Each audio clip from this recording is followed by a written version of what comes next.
Flooded Valley Chimps, baby. Start with a sub in the regular Flooded Valley sub start spot at the bottom. I don't actually know exactly where that is, so you might want to search that up on the internet. Once you get 350, slow the game down and get the second sub topside. This is the normal start on this map, although there is a singular sub start, but I don't know what that is because, as you can see, I don't even know what the two sub start locations are, to be quite honest. So just search that up on the internet if you want. But really you should be fine. If you place it around where I did, you should be okay. So as you saw in the title, this is a no micro no abilities guide, which is pretty nice. We're using Etienne because he got upgraded, well, buffed in the latest update, so that's nice. He actually has, you know, some semblance of use on this map. Mainly because of his global camo, but the range is what makes this possible with no abilities. So during round 10, turn off auto start because we need to place Etienne at the end of the round. You want to get him in that corner as far to the right as you possibly can, but it doesn't really matter that much. Leave auto start off for now because we need to do a couple placements and then we can keep moving forward.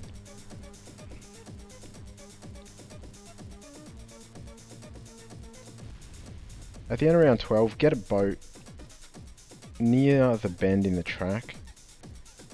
Place it in the water, obviously, and the left part of its range should touch the border between the light part of that rock and the dark part. So pause the video there if you need to look at the range. I definitely recommend that you try and get it as close to where I placed it, because this is really the optimal position for the boat, for early game and for late game. So now you can turn on auto start during 14. At the start of round 15, just get grape shot. It's not necessary to beat the round, but just do it to prevent any RNG. And then just start upgrading the boat to a 210. So double shot and grape shot. During round 20, turn off auto start and then place the mermonkey above your boat as bottom left as possible. It should cover that entire diagonal section of the track, the range of the mermonkey I mean. Just place that for 21. And then upgrade it to a 200 at the start of 22. And now you can turn auto start back on again. For some reason, the boat, even as a 220, which it isn't right now, can't actually deal with 22, but the mermonkey as a 200 along with that boat can deal with 22 just fine. I don't know what it is, but yeah, anyway. You can get hot shot whenever you want before round 28. Just get it at the end of 26, so before 27, because you can afford it. I don't know if you need it to beat the round, but probably not, based on the look of it, I doubt it.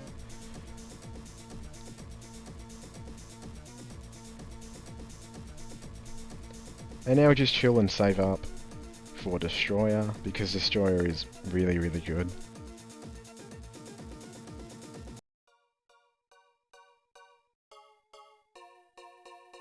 So you can get Destroyer at the end of 32, you don't have to get it mid 32 or anything like that. Obviously it's not going to do anything on 33, so you can get it at the end of 32 or 33, just get it before 34 starts obviously.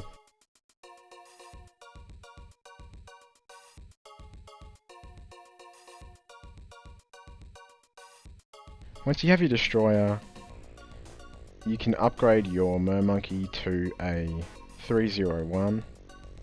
Abyss Dweller with the bottom crosspath, I forget the name of it. The one that gives it seeking, essentially.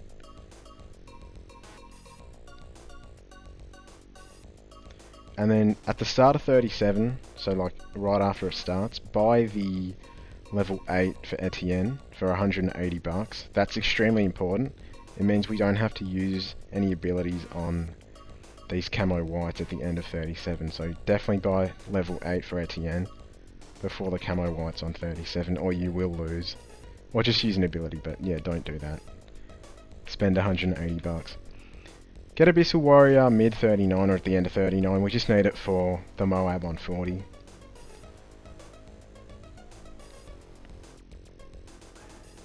And the Moab gets completely destroyed because of the Mermonkey's sticky stuff.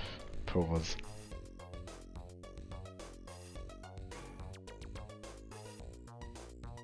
And yeah, now you don't have to do anything.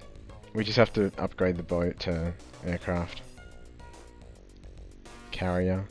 Don't upgrade the Mermonkey to 402. I do that later, and that's just a mistake. But it doesn't actually come back to bite me in the ass, which is nice. But yeah, just leave the Mermonkeys at 401. It's not getting upgraded any further in any cross path the entire run, so just leave it as it is. And don't worry about it for now.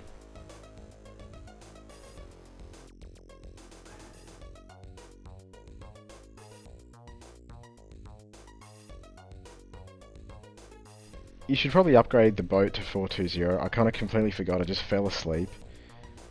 But yeah, get aircraft carrier before 47 starts. And again, do not upgrade to EchoSense network on the Mermonkey, just leave it as a 401. And now there is literally nothing you have to do till we afford the tier 5 for the boat, so yeah, I'll be back when we do that.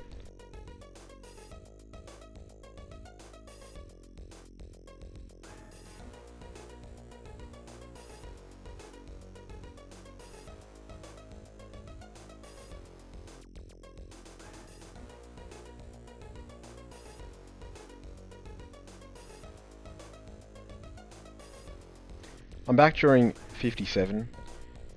Next round 58, you can afford carrier flagship. You want to buy that mid-rounder at the end of the round, just before round 60 essentially, even though you don't actually need it to beat that round. It's really 63 that cooks everything, but we'll get to that when we get to that. Get carrier flagship, and yeah, I mean, 59 doesn't stand a chance. Thanks to Etienne's global camo.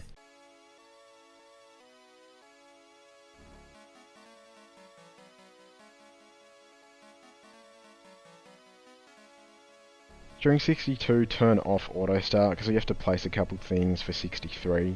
Just for RNG prevention, because as you may know, carrier flagship is kind of RNG based. That's an understatement, but anyway.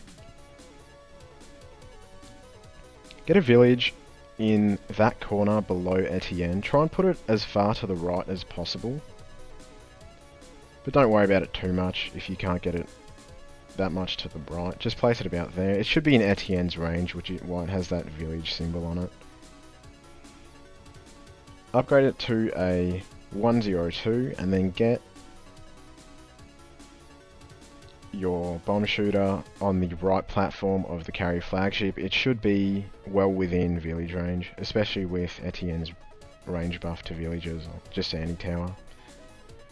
Upgrade that bomb to a 320. And yeah, this guy's just kind of the little RNG prevention for 63. Usually without it you don't lose, but there's probably a chance. But with it, there's no chance of losing. So at the end of 63, just upgrade it to Impact, which is an awesome tower. And then you can turn on Auto Start. And from now till about 20 rounds, there is nothing we have to do. So yeah, just chill. If you feel scared any time, you can use abilities.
So I'm back during 85.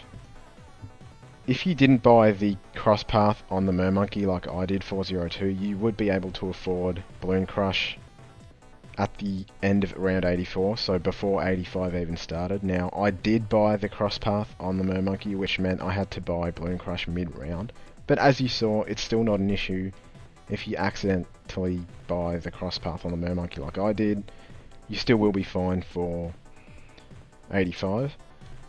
Once you've got your Balloon Crush, upgrade your village to primary training, so 302, and then place an alchemist on the other boat platform.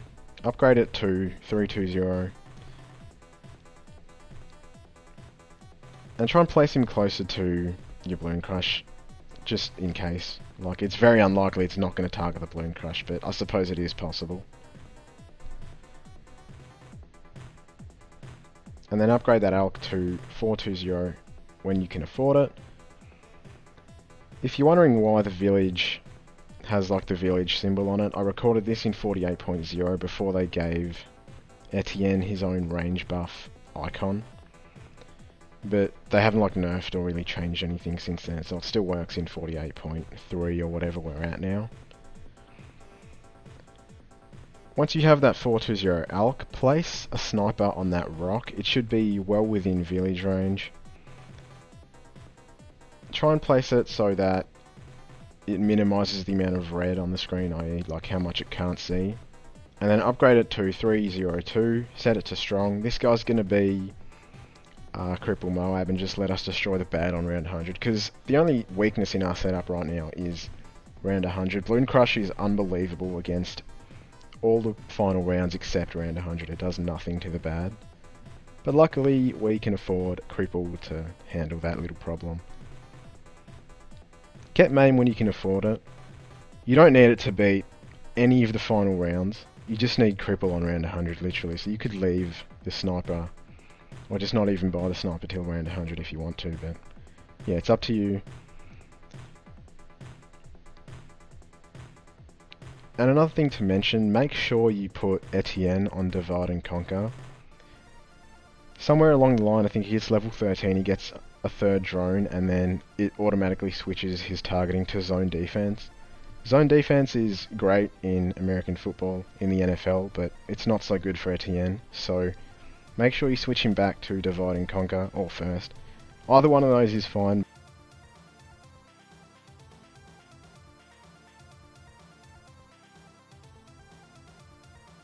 As you can see, Balloon Crush is just stalling everything. It's pretty hilarious. It just destroys, well, pretty much nothing, but it stalls everything. So it just lets carrier flagship destroy everything.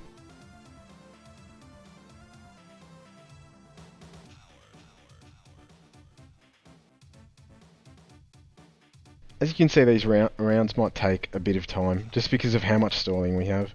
But everything will eventually go down. It just might take a while, but it's super safe. You can never lose. Because yeah, Balloon Crush is really good.